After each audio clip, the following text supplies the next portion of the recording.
لیکن اگر اس انقلابی جماعت کا قائد، اب آپ اس سے سمجھ لیں کہ قائد کو عظیمت کا کتنا بڑا پہاڑ ہونا چاہیے.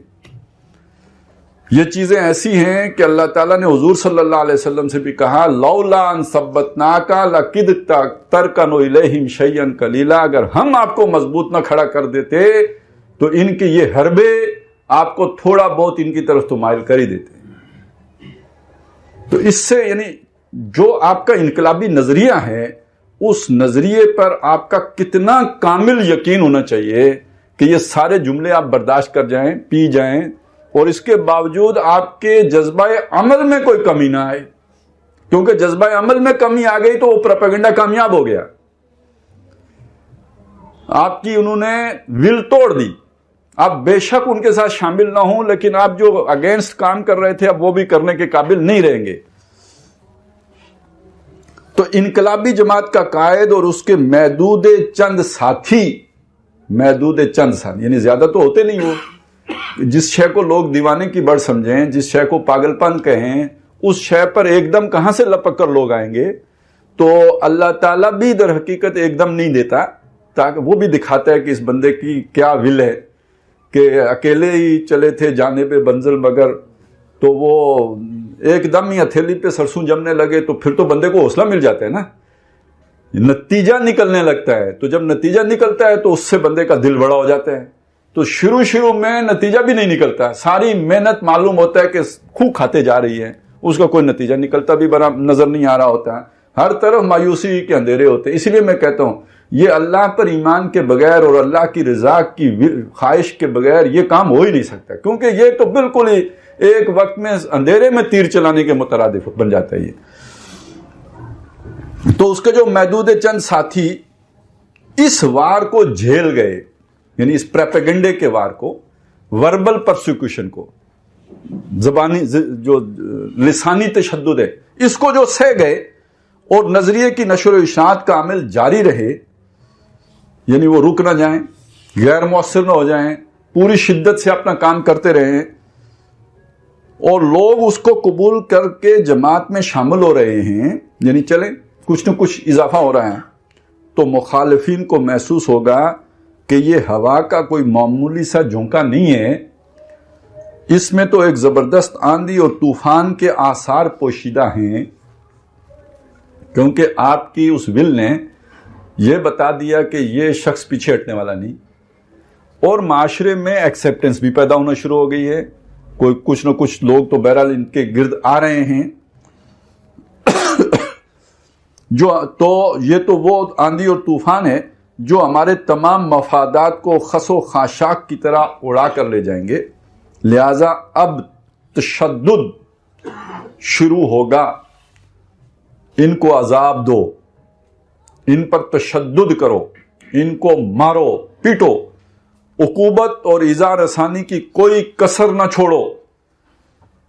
یہ معاملہ پیش آنا لازمی ہے.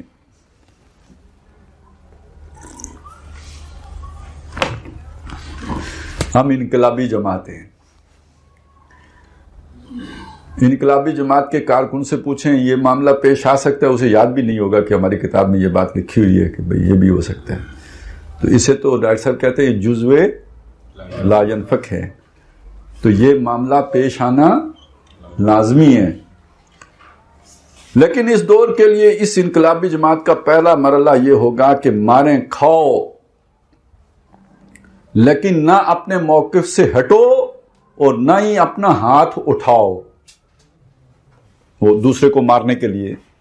تشدد کے جواب میں نہ تشدد کرو، لیکن اپنے موقف سے نہ ہٹو.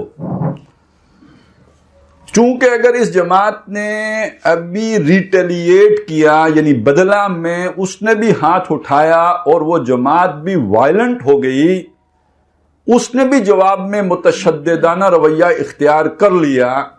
اور آسان ہوتا ہے کہ ابھی حضرت بلال کو ایک ہی بندہ ہے نا جو اذیت دے رہا ہے، تو انہوں نے اٹھ کے اگر اسے 2 رسید کر دی تو کیا مشکل ہے. اور ویسے بھی جب بندہ مطلب اس کیفیت میں ہو کہ آپ اس کی جان لینے کے در پہ ہوں، تو وہ ڈسپریشن میں آ کے تو 5-6 کو تو پھڑکانا مسئلہ ہی نہیں ہوتا.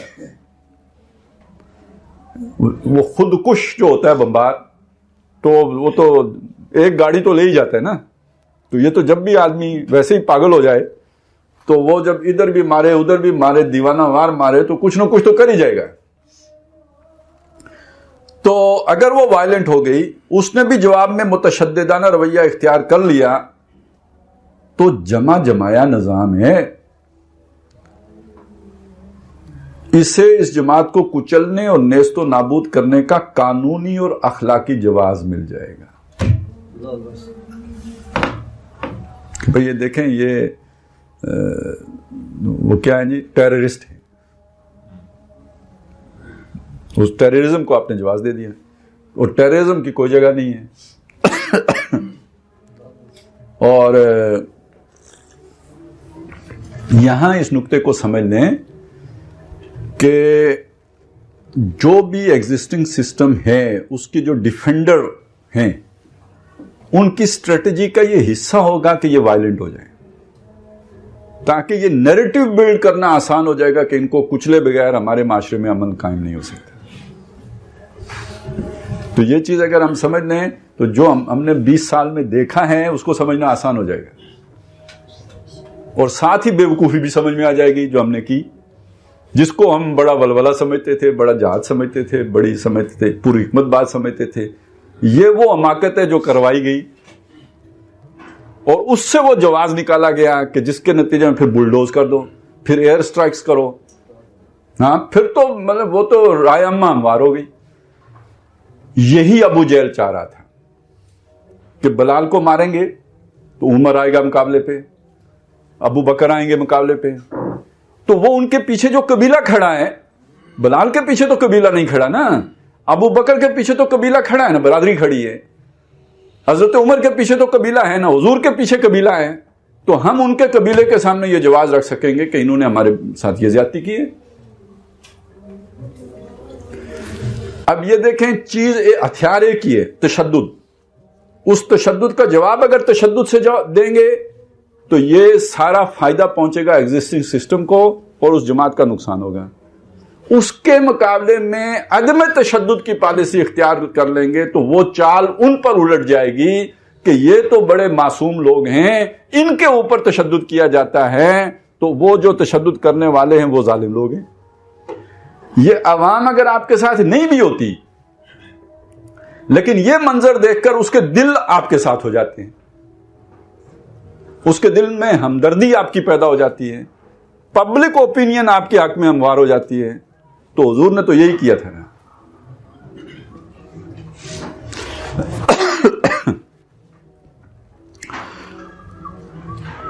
اسے جماعت کو کچلنے اور نیست و نابود کرنے کا قانونی اور اخلاقی جواز مل جائے گا. یہ جواز ان کو نہ دیا جائے, بے جواز ماریں اور پیٹیں, ایذا رسانی کرتے رہیں, یہ بات اور ہے. لیکن ان کو یہ الزام لگانے کا موقع ہرگز نہیں ملنا چاہیے کہ یہ جماعت خود بھی متشدد ہے اور عوام الناس کو بھی تشدد اور بدامنی کے لیے ابھار رہی ہے. یہ 80s میں یہ باتیں کی گئی ہیں. اگر ان پر ہمارے مذہبی حلقے نے ٹھنڈے دلوں سے غور کر لیا ہوتا ہے تو یہ بعد میں جو نقصان ہوا کیوں ہوتا ہے.